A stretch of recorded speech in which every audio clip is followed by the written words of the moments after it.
Marcus, let's talk in here a minute.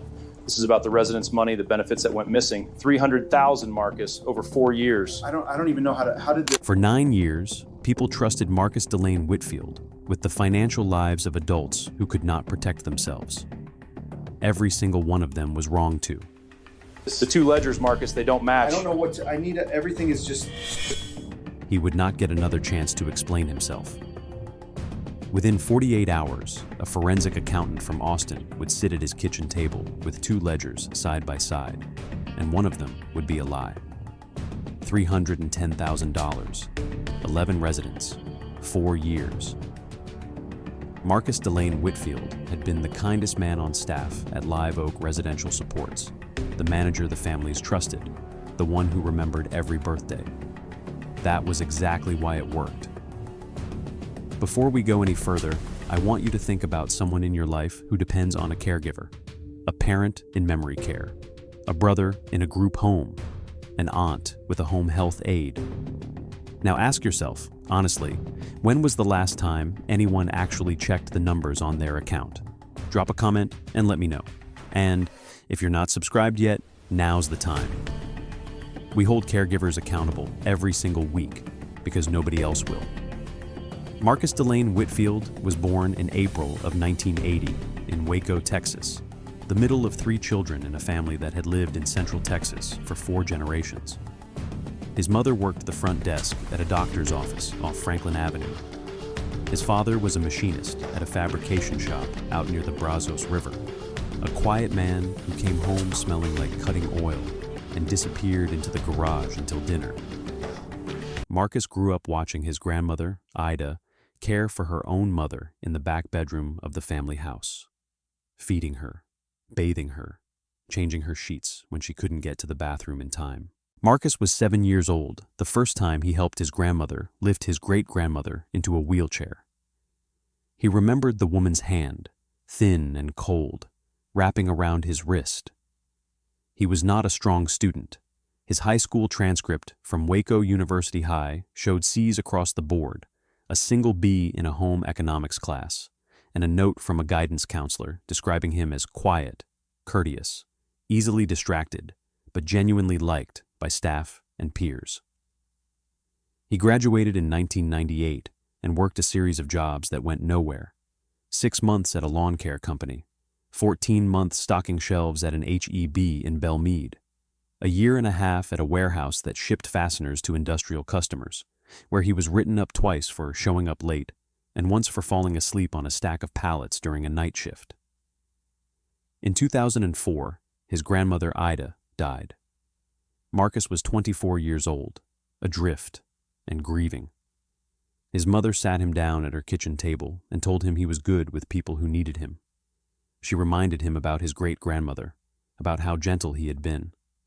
She showed him a newspaper ad for direct care aides at a state-supported living center in Temple, Texas, 40 miles south. The pay was $9.50 an hour. He applied the next morning. For 11 months, he worked overnights, caring for adults with profound intellectual disabilities. He learned how to reposition a nonverbal man to prevent bed sores. He learned how to recognize a seizure from across a common room. He learned the paperwork, the incident reports, the medication administration records, the behavior tracking sheets that had to be filled out in triplicate. His supervisors described him in performance reviews as reliable, compassionate with residents, and eager to learn the administrative side of the work. In 2005, a smaller operation opened in Killeen, Live Oak Residential Supports, an 11-bed group home on a quiet residential street off Tremere Road, serving adults with intellectual and developmental disabilities. Marcus applied on a Tuesday. He was hired on a Friday. He was 25 years old. He started as an overnight direct care aide. Within a year, he was working days. Within 3 years, he was the assistant house lead. Within 5 years, he was on the informal shortlist to succeed the aging house manager, a woman named Delphine Rusk, who had run the home since it opened. He married a woman named Ashley in 2009. They had a son, Jaden, in 2011. He bought a modest brick house on a cul-de-sac in Killeen in 2013, 3 miles from the group home. He drove a used Chevy Silverado with a dented tailgate. He coached his son's t-ball team on Saturday mornings.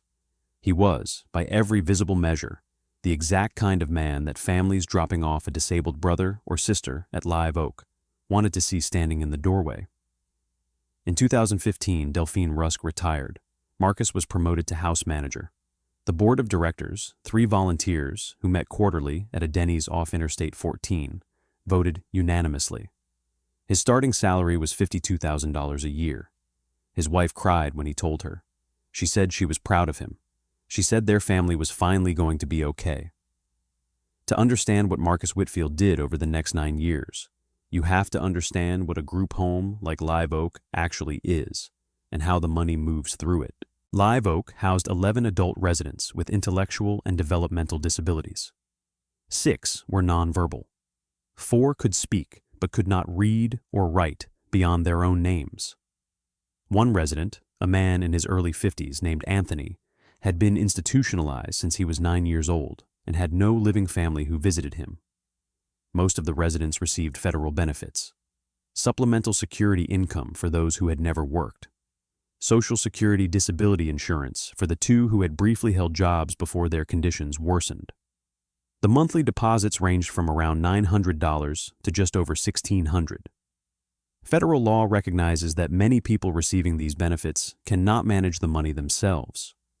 In those cases, the Social Security Administration appoints a representative payee, a person or organization that receives the checks on the beneficiary's behalf and is legally required to spend that money on the beneficiary's food, housing, clothing, and personal needs. The representative payee is supposed to keep detailed records. They are supposed to be reviewed. They are, in theory, one of the most closely watched fiduciary roles in the federal system. In practice, at a small group home in Central Texas, the review consisted of a 1-page annual form that the payee filled out themselves. When Marcus was promoted to house manager, he was appointed representative payee for 8 of the 11 residents. The other 3 had family members who served as their own guardians. He also became the sole signatory on the home's pooled personal needs trust, a single bank account that held smaller subledgers for each resident's monthly allowance for haircuts, clothing, outings, small comforts. Nobody at the board level reconciled the pooled trust against the bank statements. Nobody below him at the staff level had access to the account at all. The board relied on Marcus for a monthly report. The report was a single-page summary in his own handwriting, a tidy column of resident initials, deposit amounts, and disbursement notes. The board members were volunteers. 2 of them ran small businesses. 1 was a retired teacher. None of them had accounting backgrounds. They looked at the summary. They asked if there were any concerns. Marcus said no. They moved to the next agenda item. The families of the residents trusted Marcus because Marcus was, by every visible measure, trustworthy. He remembered which resident preferred grape jelly and which one only ate strawberry.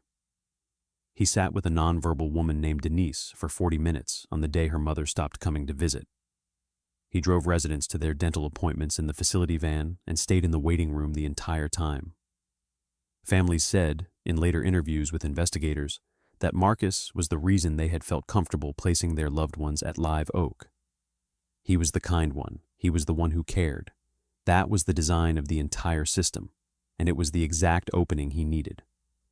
The first diversion was small, and it happened in the spring of 2020. Marcus's son had just turned 9 and needed braces. The orthodontist wanted $3,000 up front. Marcus and his wife did not have $3,000. Marcus's truck was making a noise. The transmission would eventually cost another $1,800. His wife's hours at the daycare where she worked had been cut when Texas locked down that March. They were behind on the mortgage by 2 months. In April of 2020, Marcus wrote a check from the Live Oak pooled trust account to himself for $400. He recorded it in the handwritten ledger he showed the board as resident supplies, Easter. He deposited the check into his personal account at a credit union off Fort Hood Street. Nobody noticed. Nobody checked. He waited 3 weeks. Then he did it again. By August of 2020, he had moved just over $11,000 out of the pooled trust and into his own accounts. The Easter line item had become a repeating pattern: resident supplies, outing expenses, clothing replacement, each entry small enough that no single line raised a flag, all of them in his neat, patient handwriting. The mortgage was current. The truck was fixed. His son's braces were on. He should have stopped. He did not stop. In late 2020, he made a discovery that would define the next 3.5 years of his life. Anthony, the nonverbal resident with no visiting family, had a Social Security payee account with over $8,000 in it, accumulated because his allowances had been underdrawn for years. There was no family member checking the balance. There was no advocate reviewing the statements. The money simply sat there. Over the course of 6 weeks in early 2021, Marcus withdrew the entire $8,000 in cash. On paper, the ledger showed a series of allowance-dispersed entries for Anthony: a new pair of shoes, replacement bedding, a birthday outing to a steakhouse the group home had never actually visited. Anthony could not read the ledger. Anthony could not describe what he had received or not received. Anthony was, in every practical sense, invisible to the audit system that was supposed to protect him. That was when the scheme changed shape. Marcus began routing federal benefit deposits into accounts he controlled. He kept 2 sets of books. The first was the handwritten ledger he showed the board, the tidy one, with the neat columns and the small, believable line items. The second was the actual bank activity, which he never showed anyone. He charged personal purchases to the house account: groceries, gasoline, a new washing machine for his home in 2022, a set of tires in 2023. He billed the facility for staff shifts that were never worked, listing overnight aides who had actually clocked out hours earlier. The residents' monthly personal needs allowances, the $25 and $40 and $60 meant for haircuts and small comforts, were marked dispersed on paper and withdrawn as cash at ATMs across Bell, Coryell, and McLennan counties. On at least 14 occasions, the ATM withdrawals happened on the same day the ledger recorded a disbursement inside the home from a machine miles from Killeen. The signs were everywhere. A resident named Denise, the nonverbal woman he had once sat with for 40 minutes, began wearing the same 3 shirts on rotation for over a year because her clothing allowance had not been spent on clothing since 2021. A resident named Roy stopped getting the barber visits he had loved because Marcus had marked 11 months of haircut disbursements as delivered while the money moved elsewhere. When one aide asked why residents were being told there was no money for a Saturday trip to a local minor league baseball game, Marcus told her the board had cut the outing's budget. There was no such cut. By early 2024, $310,000 had moved through the pooled trust and the representative payee accounts and out into Marcus Whitfield's life. His wife did not know. The board did not know. Nobody above him had reconciled a single deposit against a single bank statement in 9 years. The system had handed the residents' entire financial lives to the one person motivated to drain them. And then a new aide started her 3rd week on the job. Her name was Carmen Ojeda. She was 28 years old, a former dental assistant who had gone back to school for a social work certificate and taken the aide job at Live Oak while she finished her degree. She started in mid-January of 2024. Her orientation was 2 afternoons long. Marcus Whitfield conducted most of it himself. In her first week, she noticed that a resident named Sean, a man in his mid-30s with Down syndrome, whom she had bathed and dressed and fed, had asked her 3 separate times when he was going to get new shoes. His current pair had a hole in the left sole. Sean showed her the hole each time. He would sit on the couch in the common room and pull his foot up onto his knee and point at the hole and say, quietly, "New ones, please." Carmen wrote it down in her personal notebook because that was the kind of person she was. She asked Marcus about it. Marcus told her the shoes were coming. He said the trust ledger reflected an allowance disbursement for footwear the previous month, but that the specific pair Sean wanted was on back order. He said it warmly. He said it with the same patient smile he gave everyone. Carmen believed him for a few more days. In her 2nd week, a Saturday outing to a local park was quietly canceled. Marcus told the residents in the common room that there was no money in the outing account that week. Carmen watched a non-verbal resident named Denise sit down slowly on the couch when she heard the word canceled. Denise had been holding a rolled-up beach towel she wanted to bring. She did not cry. She just sat down, holding the towel, and did not put it away for the rest of the afternoon. Carmen went home that night and could not stop thinking about it. She knew, because she had processed the resident paperwork during her orientation, that the resident's benefits had been deposited on the 1st of the month, exactly 6 days earlier. She knew, roughly, what the deposit amounts should have been. There should have been money. The next week, she reached out to Sean's older sister, a woman named Danielle Marbury, who lived in Round Rock and was Sean's legal guardian. Carmen did not accuse anyone. She simply said, gently, that she had noticed some things she thought Danielle should be aware of, and that Danielle might want to request a formal accounting of Sean's benefit account. Danielle Marbury requested the accounting the next morning. Marcus produced the ledger within 48 hours. It was, as always, in his own handwriting, neat and orderly, showing exactly what the board expected to see. Danielle Marbury sat at her kitchen table in Round Rock and read it 3 times. Then she pulled the actual bank statements for the federal benefit account through her power of attorney on Sean's behalf. She laid them next to the ledger. The numbers did not match. They did not match by a lot. Danielle Marbury called Adult Protective Services in Bell County on a Thursday afternoon in early March of 2024. She did not raise her voice. She read them the numbers, one line at a time, and asked what she was supposed to do. We are about to get into the investigation. If this story is hitting you the way it hit me, drop a comment and tell me where you're watching from. Subscribe if you haven't yet. These are the stories mainstream media walks past, and the residents in this case couldn't tell their own story. We can. The Adult Protective Services intake worker who took Danielle Marbury's call was a woman with 14 years of experience in financial exploitation cases. She listened. She asked for the ledger and the bank statements to be emailed.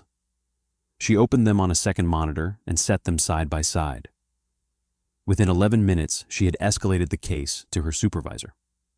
Within a day, it had been referred to the Bell County District Attorney's Public Integrity Unit, and within a week, a forensic accountant named Rhonda Kessler had been contracted out of Austin to conduct a full audit of the Live Oak Residential Support's pooled trust and representative payee accounts. Rhonda Kessler was 59 years old and had spent the last decade of her career auditing small nonprofits and licensed care facilities. She had seen versions of this before. She started with what auditors call a flow trace. She took every federal benefit deposit into the Live Oak accounts for the previous 4 years and followed the money forward, one transaction at a time. She found the first anomaly on the second day, a $400 transfer in April of 2020 to a personal credit union account in the name of Marcus D. Whitfield. She found the second on the second day as well, a pattern of ATM withdrawals from a machine at a Valero gas station on Highway 190 that consistently occurred on the same days the handwritten ledger recorded in-house disbursements. She found the third and the fourth and the fifth. By the end of the first week, she had documented over $40,000 in confirmed diversions. By the end of the third week, she was past $180,000. Then she found the casino. A debit card linked to the pooled trust had been used at an ATM inside the Choctaw Casino across the Oklahoma state line, roughly 2.5 hours from Killeen, on a Saturday afternoon in October of 2023.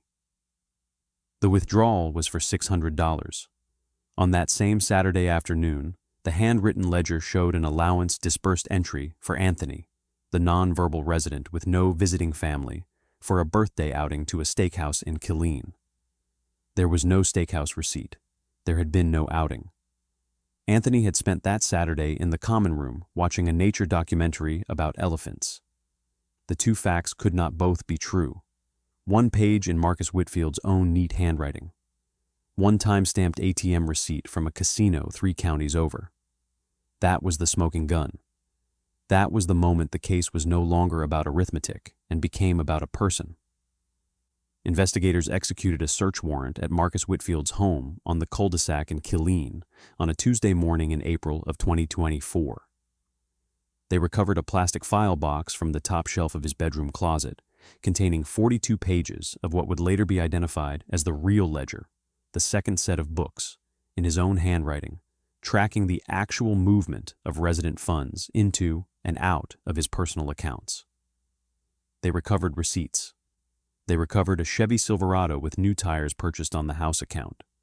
They recovered a laptop with a browser history that included 11 months of visits to online sports betting sites and a search from March of 2024, the same week Danielle Marbury requested the accounting that read, "How to close a bank account without paper trail." Ashley Whitfield, Marcus's wife, sat in the kitchen while investigators searched the house. She had not known. She would later tell the district attorney's victim liaison that she had not known any of it, and everyone who spoke to her believed her. They came for him at Live Oak on a Wednesday morning, just after the residents' breakfast. It was 9:14 a.m. Marcus was in the small office off the common room, doing paperwork at his desk. A metal filing cabinet on one side, a printer on the other, a coffee mug from his son's t-ball team on the corner of the desk. Two Bell County Sheriff's investigators walked in, followed by a Texas Department of Family and Protective Services investigator, followed by Rhonda Kessler, the forensic accountant. The lead investigator was a man named Detective Isaiah Reyna. He was in his early 40s, wearing a gray sport coat and a badge on his belt. He sat down across from Marcus without being invited. "Mr. Whitfield, we need to talk about the pooled trust." Marcus set his pen down. He folded his hands on the desk. His face did not change. "All right, we've completed a forensic audit. Ms. Kessler has documented what we believe to be a diversion of federal benefit funds and personal needs allowances belonging to your residence. The amount is significant. How significant?" It was not a question. Just over $310,000. There was a long silence. Marcus looked past the detective's shoulder into the common room, where 3 residents were watching a game show on the television with the volume turned up too loud. One of them, Roy, laughed at something the host said. Marcus's jaw tightened, one small movement, and then relaxed. "I want to speak to an attorney. That's your right. Mr. Whitfield, before we go any further, I need to be clear with you. We are placing you under arrest. You will be transported to the Bell County Jail. You are not to have any further contact with the residents of this facility or with the pooled trust account." Marcus nodded, once. He stood up. He walked around the desk. He held his wrists out in front of him, together, without being asked. Rhonda Kessler, standing near the door, would later say in an interview that this was the moment she understood something about him, that he had prepared for this walk, that he had rehearsed it, that whatever else Marcus Whitfield had been over the last 4 years, he had not been in denial about what would eventually happen to him. They walked him out of the group home through the common room. Roy waved at him. Denise, holding a stuffed animal she carried everywhere, did not look up. Anthony was in the recliner by the window. His eyes followed Marcus across the room. He did not say anything. Nobody there could have explained to him what was happening. Marcus did not say anything either. Those were the last words he ever spoke inside Live Oak Residential Supports. Marcus Delane Whitfield was indicted by a Bell County grand jury on the 22nd of May, 2024. The indictment listed 3 counts: theft of an aggregated amount over $150,000 in violation of Texas Penal Code Section 31. 3. Misapplication of fiduciary property under Section 32. 45. And financial exploitation of disabled individuals under Section 32. 53. The lead theft count and the exploitation count were first-degree felonies. The maximum exposure at trial was 99 years.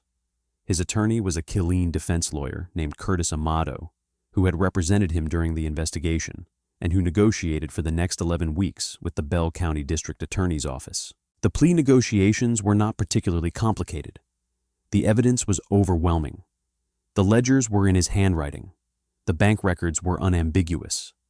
The casino ATM receipt existed in a physical drawer at the Choctaw Casino and had been retrieved and authenticated. There was no defense. Marcus pleaded guilty on the 9th of September, 2024, to the lead theft count and to the count of financial exploitation of disabled individuals. The remaining count was addressed at sentencing. Sentencing occurred on the 4th of November, 2024, in the 264th District Court, before Judge Priscilla Vandermeer. 3 victim impact statements were read into the record. The first was from Danielle Marbury, the sister of Sean, the young man whose shoes had a hole in the left sole. She said, "My brother told the new aide he needed shoes. He asked 3 times. He does not know how to ask louder than that. My brother is not able to speak up for himself, so I am speaking up for him now." Marcus Whitfield knew that. He counted on it. He stole from a man who cannot count. The second was from a woman named Georgia Ray Ellsworth, whose adult daughter Denise had lived at Live Oak for 6 years. She said Denise loved Marcus. She hugged him every morning. She does not understand what he did. She has asked, in the way she can ask, where Marcus is. I do not know how to answer her. The third was read by a court-appointed advocate on behalf of Anthony, the nonverbal resident with no living family. It said, in part, this man had $8,000 set aside for him over years of careful underspending, and Mr. Whitfield took every dollar. Anthony cannot describe what he lost. He does not need to. The record describes it for him. Judge Vandermeer sentenced Marcus Delane Whitfield to 22 years in the Texas Department of Criminal Justice, with a parole eligibility floor set by the aggravated nature of the offense. She ordered full restitution of $310,482. She imposed a permanent bar from ever again holding employment in a licensed care setting anywhere in the state of Texas. Before the sentence was pronounced, she spoke for nearly 4 minutes from the bench. "Mr. Whitfield," she said, "the people you were charged with protecting could not read the statements. They could not count the money. They could not testify at this hearing in any conventional sense. That is not a mitigating circumstance in your case. That is the aggravating circumstance. You did not steal from people who could catch you. You stole deliberately and repeatedly from people who could not. You were the kind man. That was the entire mechanism." This court finds it difficult to imagine a more calculated betrayal of trust. Marcus was transferred within 72 hours to the Hughes Unit in Gatesville, Texas, a medium-security state prison approximately 40 miles from Killeen. He is projected to be eligible for parole in his mid-60s. His wife filed for divorce in January of 2025. His son turned 14 in April. Live Oak Residential Supports remains open under new management. The pooled trust is now reconciled monthly by an independent CPA. Every representative payee account has a second signatory. Every disbursement over $25 requires a counter-signature from a board member. It is the system that should have existed 9 years earlier. Sean got new shoes on a Saturday afternoon in April of 2024. Carmen Ojeda drove him to a shoe store in Killeen and bought them out of her own paycheck because she did not want to wait another day. He wore them in the common room that night. He sat on the couch and pulled his foot up onto his knee and pointed at them and said, quietly, "New ones." This case was quiet, but the case on the right-hand side is louder than anything you have ever heard from this channel. Click it now.